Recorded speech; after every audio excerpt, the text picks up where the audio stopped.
नमस्कार मित्रांनो, टेक्नो शेतकरी या यूट्यूब चॅनलवरती तुमचं स्वागत आहे। मित्रांनो, तुम्ही जर चॅनलवरती पहिल्यांदा आला असाल तर चॅनलला सबस्क्राइब करा आणि बेल आयकॉनला हिट करा, कारण असेच नवनवीन व्हिडिओ तुम्हाला पाहायला मिळतात। मित्रांनो, तुमचे सरकारी योजनांचे पैसे कोणत्या खात्यामध्ये जमा होतील हे जर तुम्हाला माहिती नसेल तर ते तुम्ही आता घरी बसून चेक करू शकता। आता सर्वप्रथम तुम्हाला या वेबसाईटवर यायचं आहे। या वेबसाईटची लिंक खाली डिस्क्रिप्शन मध्ये आणि कमेंट बॉक्स मध्ये दिलेली आहे।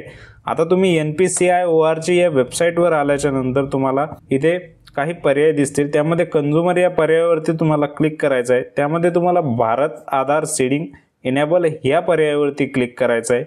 आता हे एक नवीन पेज ओपन होईल। त्यानंतर तुम्हाला लेफ्ट साइडला तुम्हाला आधार मॅपिंग स्टेटस हा पर्याय निवडायचा आहे।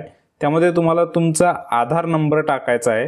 आता तुम्ही आधार नंबर टाकणं झाल्याच्या नंतर खाली तुम्हाला कॅप्चा दिसेल, तो कॅप्चा व्यवस्थित भरायचा आहे आणि खाली चेक स्टेटस या पर्यायावरती क्लिक करायचा आहे। आता तुमच्या आधार नंबरशी लिंक असलेल्या मोबाईल नंबरवर एक OTP येईल, तो OTP टाका आणि कन्फर्म बटनावर क्लिक करा।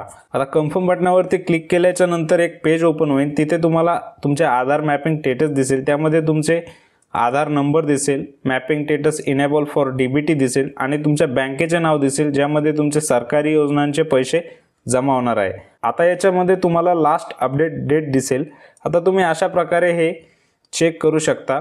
मित्रांनो, ही माहिती जर तुम्हाला उपयुक्त वाटली असेल तर हा व्हिडिओ जास्तीत जास्त लोकांपर्यंत शेअर करा, जेणेकरून त्यांना ही माहिती कळेल आणि चॅनलला सबस्क्राइब करायला विसरू नका। तोपर्यंत जय हिंद, जय महाराष्ट्र।